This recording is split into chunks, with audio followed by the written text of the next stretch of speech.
Next this evening, a gay woman from Uganda says she fears for her safety if she is forced to return to her country of origin.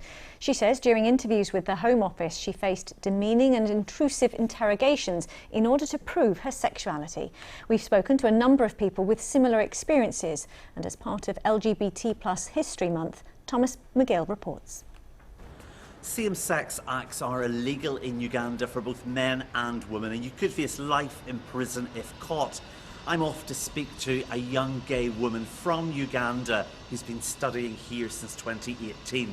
She wasn't out back home, but she did have a girlfriend who is still there.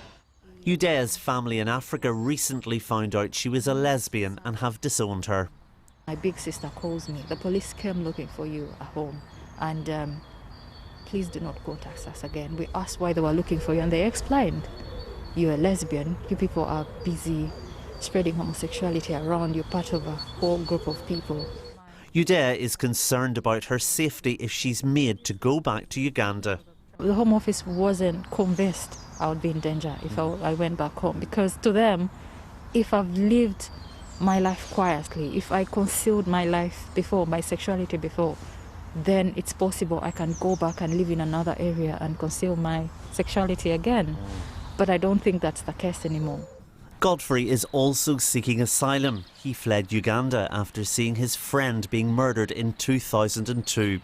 When he got here, he says Home Office officials didn't believe he was gay, and that's left him feeling anxious.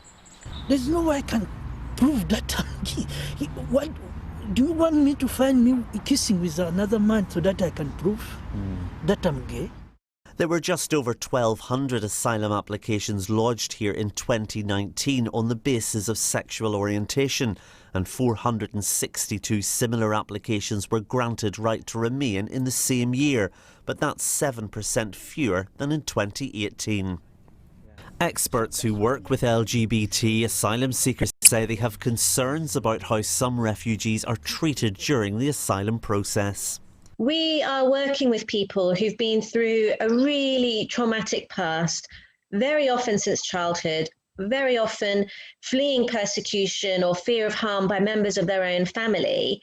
And when they get to the UK and they enter the asylum system, it's quite sad if they don't feel supported, but rather they feel like they're going through even more trauma and even more stress, which is the last thing that people who need our care and protection should have to experience. These days, Godfrey is out and proud whilst he waits for the Home Office's decision. And like Udea, until that is made, the prospect of returning home remains. Thomas Magill, BBC London. Well, the Home Office has told us it recognises that discussing persecution may often be distressing. However, we expect, they say, individuals to be able to satisfy us that they are at a genuine risk of persecution in order to be granted asylum.